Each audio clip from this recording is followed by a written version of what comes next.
এই জগতে দেখবেন যার বাবা মা অকালে হারিয়ে গেছে তার জীবনে দুঃখের সীমা নেই।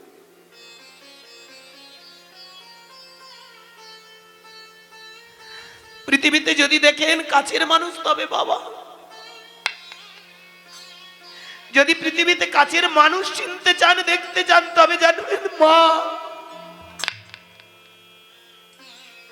বাবার মতো কাছের মানুষ হয় না, মায়ের মতো কাছের দেবী হয় না গো। আজকের আমরা ভগবান খুঁজতে মঠ মন্দির আশ্রম কত ছুটে বেড়াচ্ছি, কত দেবতার পায়ে লুটিয়ে পড়ছি। ভগবান ভগবান করে আমরা ঘর ছেড়ে সংসার ছেড়ে বাবা মাকে কাঁদিয়ে সংসারকে কাঁদিয়ে আমরা ছুটে যাচ্ছি না, নেই। আজকের ধর্মটা বিকৃত হয়ে গেছে জানেন। বেদের যুগে ছিল মানুষ, তারা শিক্ষা দিয়ে গেছে ভালো যদি বাঁচতে হয় তবে আগে সংসারকে ভালোবাসো। এখন সেটা বিকৃত হয়ে সংসারটাকে ঘৃণা করো। আমি সেইখানে দাঁড়িয়ে বলবো ভক্তমণ্ডলী, এটা সনাতন ধর্মের রীতি নয়। আজকের যেভাবে মঠ মন্দির আশ্রম গজিয়েছে তাতে শুধু জানবেন একটা শোষণের কারখানা। ওরা বসে আছে বহাল তবিয়তে সুখে থাকবো, সাধারণ মানুষের রক্ত চুষে আজকের মঠ মন্দির আগানো, ফরেনারদের টাকা নিয়ে বড় বড় আশ্রম গড়া।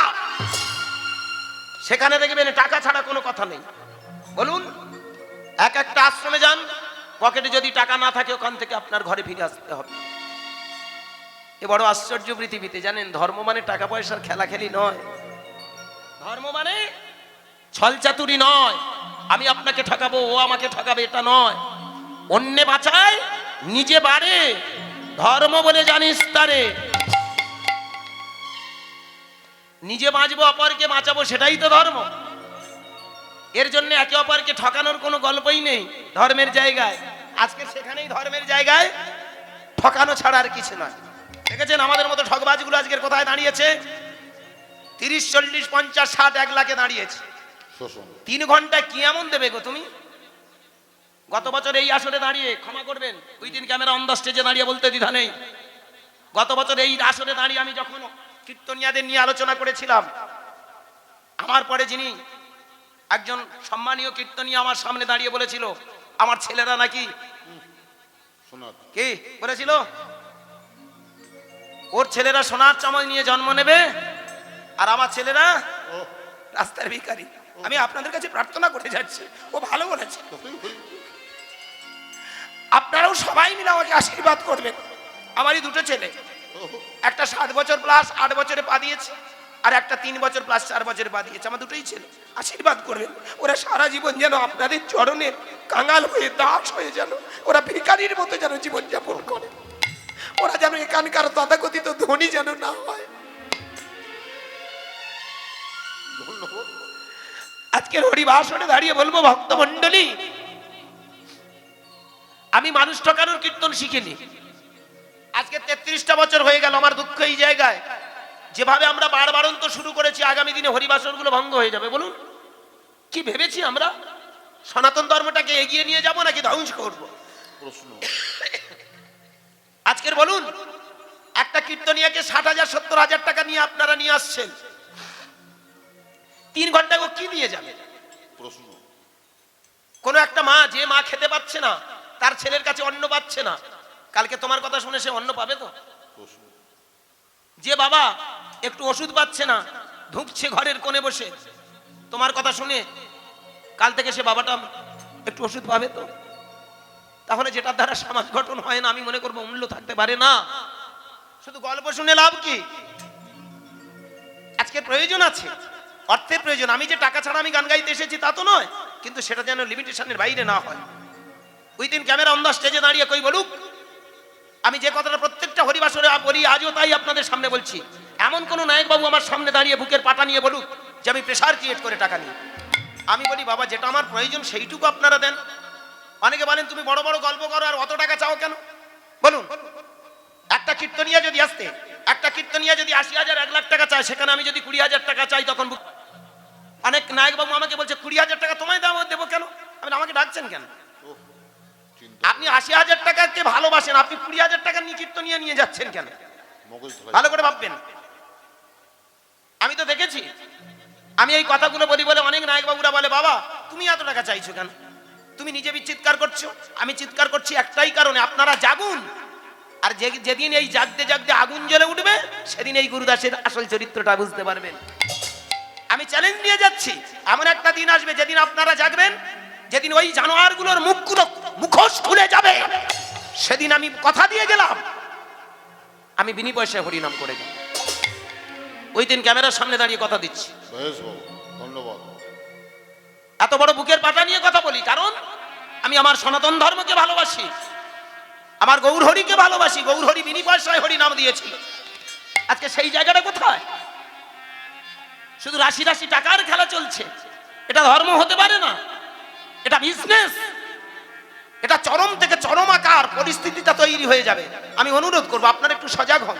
প্রয়োজন নেই আপনি অনেক লোক জড়ো করার জন্য হরিনাম দিচ্ছেন, নাকি হরিনামটা মঙ্গলের জন্য দিচ্ছেন। আমি অনুরোধ করবো না বাবা, যারা বড় কীর্তনিয়াকে ভালোবাসেন আমার কথা শুনলে কষ্ট হয়। আমি জানি যারা বড় কীর্তনিয়াকে ভালোবাসেন তারা বলবে বাবা ইয়ে তো বিশাল কিছু ব্যাপার না। আমি বিশাল কিছু নই, আমি শুধু এইটুকু বলে যাই, আস্তে টাকার মাপকাঠিতে মাপতে গিয়ে সমাজটা যেন ক্ষতি না হয় চেষ্টা করবেন। একটু সজাগ হয়ে বলুন। আজকের আপনারা এখানে যারা হরিবাসরে আছেন বসে, আমি যে কথাগুলো বলছি এগুলো কি জানা নেই? কি বলুন, সবাই তো জানা।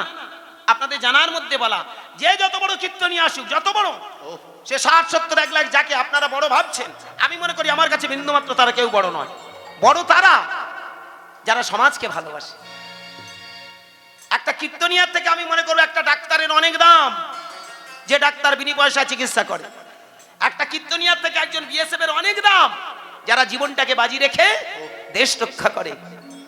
একটা কীর্তনিয়ার থেকে অনেক বড় বেশি দামি যারা পুলিশ প্রশাসন, যারা রাতে ভিতে আমাদেরকে রক্ষা করার দায়িত্ব নিয়ে বসে আছে।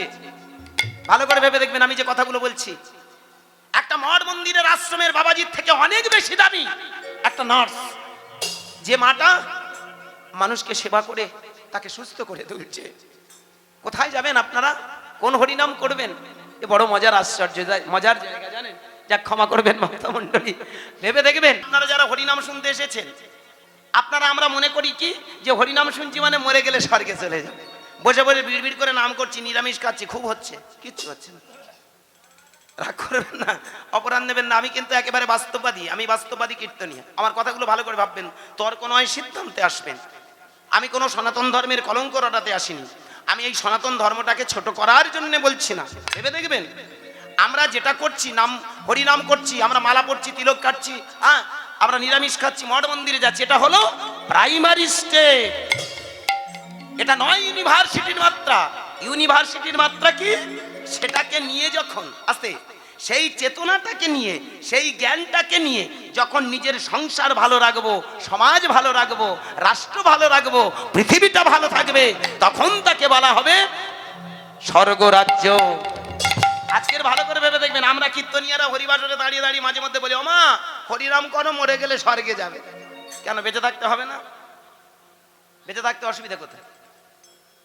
এ জন্মে মানুষ হয়ে জন্ম নিয়েছি, পরে জন্মে কুকুর, ছাগল, হাঁস, গরু কি কোথায় হবো তার ঠিক নেই। কি কর্মগুণে কোথায় কি হবো কিছু বলা যাবে বাবা? তাহলে সে জন্মে স্বর্গে তুমি যদি স্বর্গটা কি যদি বুঝতে না পারলে, অনুভব করতে না পারলে, তাহলে পরজন্মে হবে, মরে গেলে হবে। এসব আমাদের মতো সিটিং বাজদের কথা। রাগ করবেন না। এই যে আমরা যারা মালা ধারণ টারণ করে বসে আছি না, এদের মধ্যে গুটি কয়েক মানুষ লাইনের মানুষ, আর বাকি সব ঢপ বাজে মার্কা। এরা যে কি জিনিস আপনাদের মাথায় ঢুকবেন। রাগ করবেন না, কাউকে ইনসাল্ট থ্রেট নয়, ছোট করে ভেবে দেখবেন। যারা বলে যে হরিনাম করলে স্বর্গে চলে যাবে, না, স্বর্গটা কোথায়? অনর্গল হরিনাম করলে তোমার চেতনা তৈরি হবে। আর এই চেতনাটা দিয়ে যখন সবাই মিলে, সবার ভিতরে যখন একটু একটু করে চেতনা তৈরি হবে, সেই চেতনা দিয়ে দেখবেন আপনার সংসার সুখের হবে। একটা মানুষ একটা ভুল করে কি হয়েছে মেনে নে, আরেকজন এসে যখন বলে এই ভুলে যাই, ঠিক আছে ঠিক আছে, আয় আমরা সবাই আন্ডারস্ট্যান্ডিং করে নিচ্ছি, আয় আয় চল, কোনো কল্পনা চল। কি এই যে চেতনা দিয়ে যখন আমরা সবাই সমাজ সংসারটাকে সুন্দর করব, সমাজটাকে সুন্দর করব, রাষ্ট্র পৃথিবীটাকে সুন্দর করব, এই সমাজ সংসার রাষ্ট্র পৃথিবী ভালো থাকার নাম হলো স্বর্গ। আজকের তথাকথিত ধর্মের নামে ধর্ম ব্যবসায়ীরা মৃত্যুর পরে স্বর্গের ঠিকানা দেখাচ্ছে। চরম অন্যায়। নিমাই চাঁদ সেই স্বর্গের কথা বলেনি। আমার নিমাই চাঁদ দেখিয়ে দিয়ে গেল এই পৃথিবীতে মানুষ যদি চেতনা তৈরি হয়, শিক্ষায় আনে চেতনা, শিক্ষাটা তাহলে কিভাবে দিতে হবে খুব ভালো করে ভেবে দেখবেন। এমন একটা সময় ছিল, এখন আমার মায়েরা ঘরে ঘরে দেখবেন কত বড় বড় শিক্ষিত পড়ে আছেন, এমএ বিএ বিকম, কিন্তু আজ থেকে 50 বছর আগে আমার মায়েদের ভিতরে এত শিক্ষা ছিল না, লেখাপড়া ছিল বলুন কি? আরো 500 বছর আগে ভালো করে ভেবে দেখবেন, তখন শিক্ষা তো দূরের কথা, নারীকে ঘর থেকে বের হতে দেয়া হতো না, স্কুল কলেজ তো দূরের কথা, তারা লেখাপড়া কি তারা জানতো না, তাদেরকে সেই জায়গায় নিয়ে যাওয়া হতো না। সব থেকে বড় কথা, এই শিক্ষাটা ছিল শুধুমাত্র ব্রাহ্মণ্যবাদের আওতায়। যারা সমাজের মধ্যমণি আছে, যারা সমাজের মাথা, তারাই কিন্তু শিক্ষাটাকে শুধু ধরে রাখতো, তাদের ব্যবসা, তাদের প্রফেশনটাকে ঠিক রাখার জন্য। কোন ছোট জাত, হাড়ি মুচি ডোম মুদ্দ ফরাস, তিওর বাগদি, ওরা কোনোদিন সেই শিক্ষার আলোতে আসতে দিত না। জানেন, এমন একটা দিন ছিল যখন বেদগুলো শুধু পাঠ করা হতো, ব্রাহ্মণরা শুনতো, কোনো ছোট জাত তাদেরকে শুনতে দেওয়া হয়নি। যদি তারা ভুল করে শুনতো, আড়ালে আবডালে শুনে ফেলতো, তবে তাদের কানে লৌহ রড ঢুকিয়ে দিয়ে তাকে নিধন করা হতো। কেউ যদি বেদ পাঠ করত, তবে তার জিহ্বাটা টেনে ছিঁড়ে কেটে ফেলা হতো। কি বাবা, এমন একটা দিন গেছে যারা সমাজের মধ্যমণি হয়ে ধ্বংস করতে চেয়েছিল, সাধারণ মানুষের মাথায় কাঁঠাল রেখে কোয়া ভেঙে খেতে চেয়েছিল। এইখানে দাঁড়িয়ে নিমাই চাঁদ, আমার একটা ব্রাহ্মণের ছেলে তথা উচ্চ জাতের ছেলে, তৎকালীন দিনের ভরদ্বাজ গোত্রীয় মিশ্র বংশের একটা শ্রেষ্ঠ সন্তান, জগতের মাটিতে দাঁড়িয়ে, ভূমির মাটিতে দাঁড়িয়ে, ধরিত্রীর বুকে দাঁড়িয়ে চিৎকার করে বললেন, কে বলে ব্রাহ্মণ, কে বলে শূদ্র? পৃথিবীতে একটাই জাত, সেটা হলো মানুষ।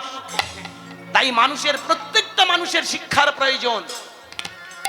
এই পৃথিবীতে 3টে জিনিসের জন্য মানুষ জন্মায়, আর বড় প্রয়োজন 3টে জিনিস, কি?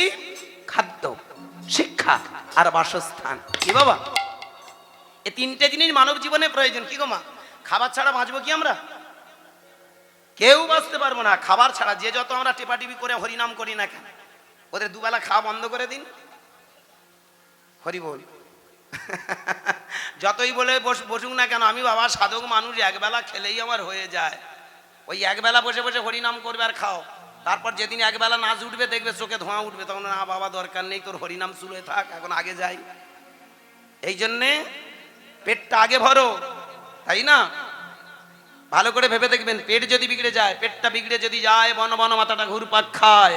আগের পড়াটা ভাই আগে ভাগে করো, পেটটা যে আগে ভরো, না হলে নো এন্ট্রি, বসে যাবে সেন্ট্রি, ধর্মের পথে বাধা হবে। তাই এই পৃথিবীতে ভালো করে ভেবে দেখবেন, পেট বিগড়ে গেলে তার ধর্ম কর্ম শুরুই চলে যাবে।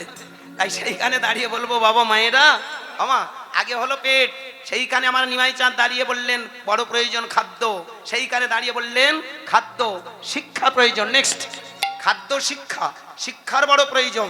মানুষের ভিতরে যখন শিক্ষা দেয়া হবে, কোনটা ভালো কোনটা মন্দ সে বুঝতে শিখবে, তবেই সে জানবে সমাজটা কোন দিকে চলেছে, তবেই জানতে পারবে সমাজ, সমাজটা কোথায় চলছে, আমি নিজে কোথায় চলছি। হ্যাঁ মা, আর চাই বাসস্থান। সবার জীবনে একটা বাসস্থানের প্রয়োজন। কি বলুন? আজকের এখানে আপনারা, আমরা যারা এসেছি, সবাই ভেবে দেখবেন, আমা ভগবানের কাছে আমরা সবাই কাঁদি না, ঠাকুরগো আমার একটা ছোট্ট ঘর হয় না? সবাইও তো কেঁদেছি।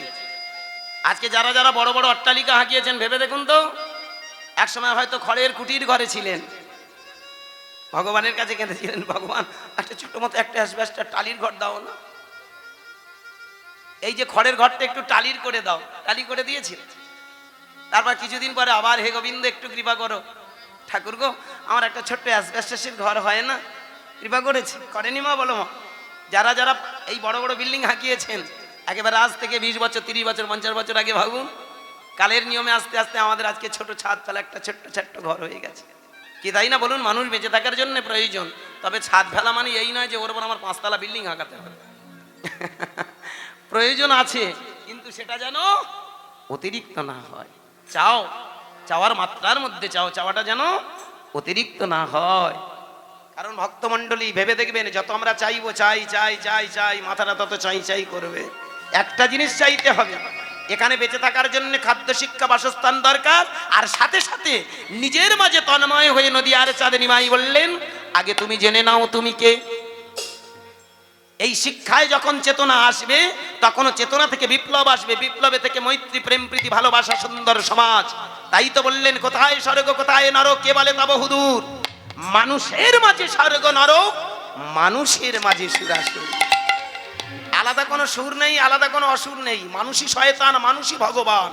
দ্য ম্যান ইজ গড, মানুষই ভগবান। সাধন ভজন করে যারা সমাজ, সংসার, রাষ্ট্র, পৃথিবীটাকে সাজালো, তারাই তো ভগবান, নাকি অন্য ভগবান আলাদা?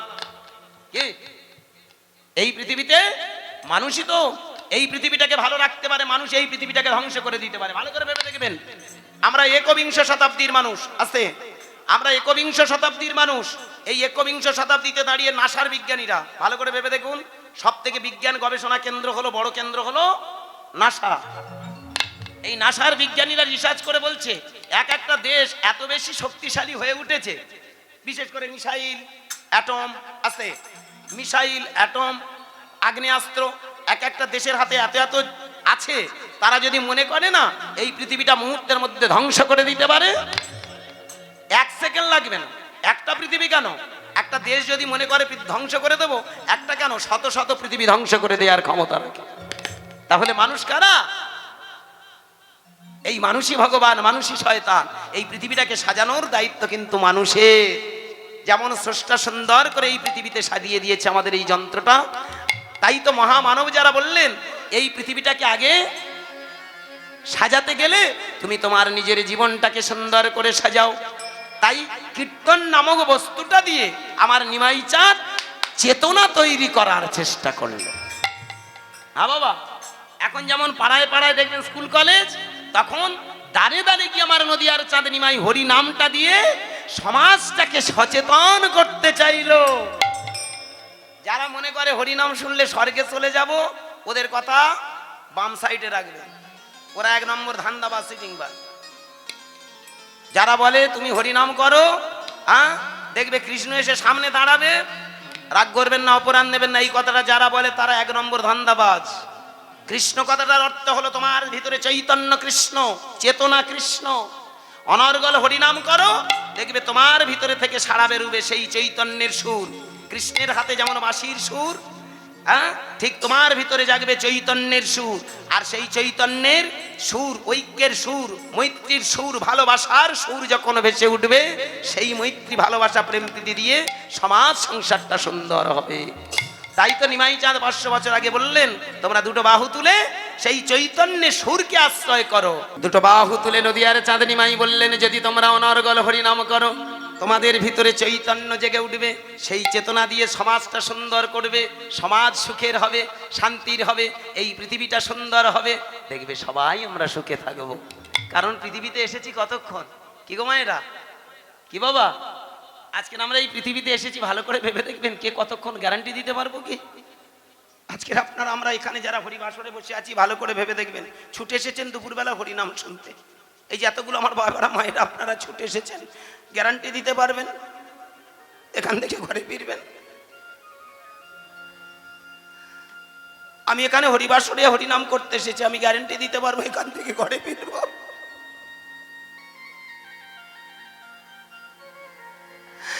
ভাবলে অবাক লাগে, কোন পৃথিবীতে আমরা বাস করি গো।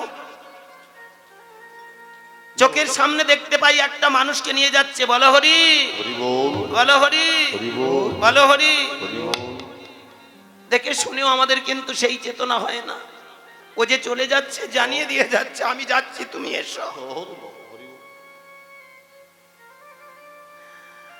একটা মানুষকে যখন 4 জনে নিয়ে চলে যাচ্ছে, সে যেন জানিয়ে দিচ্ছে, আমি যাচ্ছি, আমি আসছি, তুমি এসো।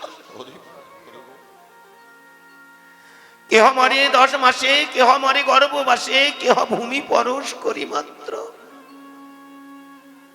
এই পৃথিবীতে জানেন আমাদের কার কখন ছুটি হয়ে যাবে কেউ বলতে পারে। আমার নিমাই চাঁদ সেইখানে দাঁড়িয়ে নিজের ভিতরে চৈতন্য সত্তাটাকে জাগ্রত করে অনর্গল সাউন্ড এনার্জি, শব্দ ব্রহ্ম প্রণব মন্ত্র কৃষ্ণ, এই ওঙ্কার ধ্বনি শব্দগুলো বারবার ধ্বনিত প্রতিধ্বনিত করে নিজের মাঝে তন্ময় হয়ে খুঁজতে খুঁজতে তিনি দেখলেন মানুষ জানে না তার আসল পরিচয়। এইখানে সে অহংকার করে, আমি রাজা, আমি মন্ত্রী, আমি ডাক্তার, আমি উকিল, আমি ব্যারিস্টার, কিন্তু জানে না এই পৃথিবীতে সে মরতে এসেছে। কি বাবা, কি গো মায়েরা, আমরা সবাই মরতে এসেছি গো।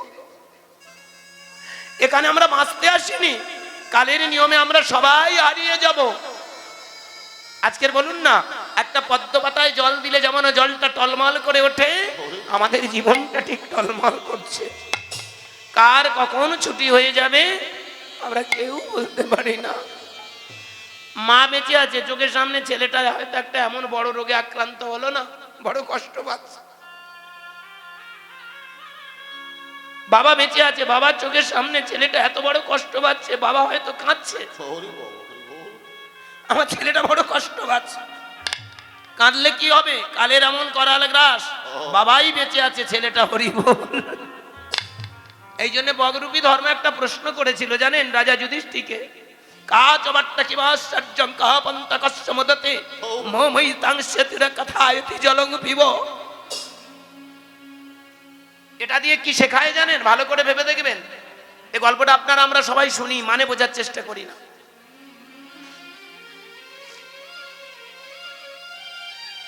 একদিন রাজা যুধিষ্ঠিরের বড় পিপাসা পেল, আর সেই পিপাসার্থ হয়ে ওই মন্দিরে বসে বসে, মানে রাজ আসনে বসে বসে হঠাৎ বললেন, এই আজ আমার বড় পিপাসা পেয়েছে, তোরা কে পারিস একটু আমায় জল এনে দিবি। দ্বিতীয় পাণ্ডব যুধিষ্ঠিরের পাশে পড়ে কে, ভীম। ভীম বলল, দাদা তুমি বড় পিপাসার্থ, তোমার বড় পিপাসা পেয়েছে তো, তুমি পিপাসার্থ, আমি কথা দিলাম আমি জল এনে দেব। কিন্তু জলটা আনতে গেলে তখনকার মতো এই ঘরে ঘরে টিউবওয়েল নয় তো, ঘরে ঘরে জলের তো নয়, আনতে গেলে তখন কোনো পুষ্করিণীর কাছে যেতে হতো, কোনো নদী নালার কাছে যেতে হতো। দাদা তুমি অপেক্ষা করো, আমি জল আনতে যাচ্ছি। চলে গেল মধ্যম পাণ্ডব, তাড়াতাড়ি গিয়ে দেখলো একটা সামনে পুষ্করিণী, সবে মাত্র জল নিতে যাবে ঘটি ভরে, একটা সাদা বক চিৎকার করে বলে উঠল, দাঁড়াও, অত বড় স্পর্ধা তোমার, তুমি জল নিতে এসছো, পারমিশন নিয়েছো? কে তুই? তুই কি জানিস আমি মধ্যম পাণ্ডব? আমাকে দেখে সবাই ভয় পায়। তুমি যেই হও সেই হও, আগে আমার প্রশ্নের উত্তর দাও, নতুবা তুমি প্রাণে মারা যাবে। মধ্যম পাণ্ডব গায়ে তো বল শক্তি, আরে সামান্য একটা বক হয়ে আমাকে এত বড়, শোন, আচ্ছা যাই হোক বলছি যখন, তাহলে বল। জানে না ও কে? উনি হলেন ধর্মরাজ বগরূপী। কি বাবা, আমরা মহাভারতে পাই বগরূপী ধর্ম। এবার বলে উঠল, কি বার্তা, কি আশ্চর্য পদ বলিকারে, কোন জন সুখী হয় এই চরাচরে। কি বার্তা, কি আশ্চর্য পদ বলিকারে। কালকের আমাদের বার্তা দিয়ে গেছে, সন্ধ্যাবেলা বার্তা দেয়নি।